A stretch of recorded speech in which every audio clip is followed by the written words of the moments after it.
الحمد للہ رب العالمین والصلاة والسلام علی سید المرسلین وعلی آلہ وصحبہ اجمعین اما بعد فاعوذ باللہ من الشیطان الرجیم بسم اللہ الرحمن الرحیم اللہم صلی علی محمد و آل محمد۔ حضرت عبداللہ بن عمر رضی اللہ تعالی عنہ وہ ایک سفر میں جا رہے تھے، ان کے پاس روٹی بھی تھی۔ راستے میں ایک جگہ پر انہوں نے قیام کیا، کہا کہ یہاں پر بیٹھ کر روٹی کھائیں۔ دیکھا کہ ایک چرواہا ہے جو بکریاں چرا رہا ہے۔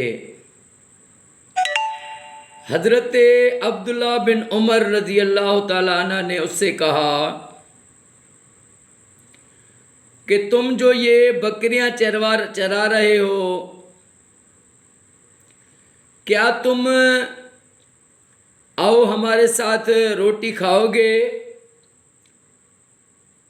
تو اس نے کہا میں روٹی نہیں کھاؤں گا۔ حضرت عبداللہ بن عمر نے کہا کیوں روٹی نہیں کھاؤ گے؟ تو اس نے کہا مجھے روزہ رکھا ہوا ہے۔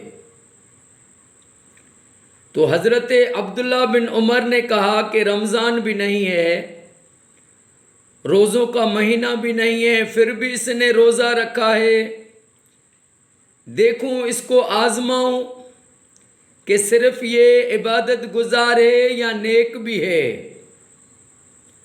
ایک لوگ ایسے بھی ہوتے ہیں نا جو عبادتیں بھی کرتے ہیں اور ساتھ ساتھ گناہ بھی کرتے رہتے ہیں۔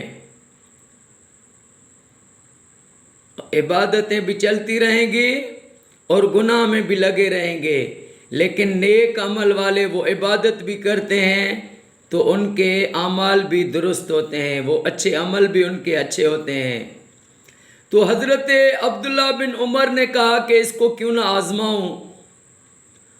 اس کو کہا کہ تم جو ہے مجھے ایک بکری دو، میں تمہیں اس کے پیسے دیتا ہوں۔ اس نے کہا سرکار یہ بکریاں میرے مالک کی ہیں، میں صرف مزدوری پر چراتا ہوں۔ حضرت عبداللہ بن عمر نے دیکھا کہ اس کے کپڑے جو ہیں وہ بھی پھٹے ہوئے ہیں، پرانے ہیں، بہت غریب ہے، مسکین ہے، صرف اس کو آزما رہے تھے۔ فرمایا کہ چلو تم ایسا کرو کہ تم مجھے ایک بکری دے دو اور مالک کو کہنا کہ بکری مر گئی۔ تو اس نے کہا میں مالک کو تو کہوں گا اگر بکری مر گئی، لیکن وہ جو کائنات کا مالک ہے، چلو بکریوں کے مالک کو کہوں مر گئی، اور جو کائنات کا مالک ہے اس کو کیا جواب دوں گا؟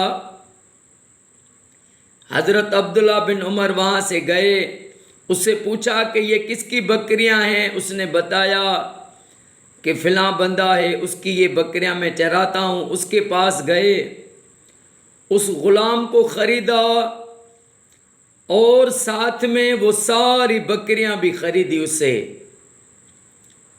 پھر واپس آئے، اس غلام کو کہا کہ ساری یہ بکریاں بھی میں نے تمہیں دی تحفے میں، اور میں نے تمہیں اس مالک سے بھی آزاد کرا دیا، میں نے اس کو پیسے دے دیے ہیں، جا اب زندگی میں اپنے ہاں یہ بکریاں خود چرا، تیری غربت دور ہو جائے گی۔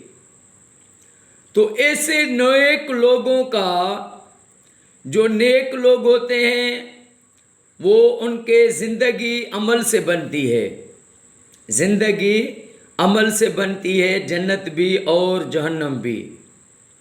اگر انسان نیک ہے، عمل نیک ہے، تو وہ پھر کامیاب ہے، دنیا میں بھی آخرت میں بھی۔ جس طرح میرے آقا کریم صلی اللہ علیہ وآلہ وسلم کا فرمان ہے، جس کو نماز نیکی نہیں سکھاتی، جس کو نماز بے حیائی سے نہیں روکتی، تو اس کو اللہ پاک سے دوری کے سوا کچھ بھی نہیں حاصل ہوتا۔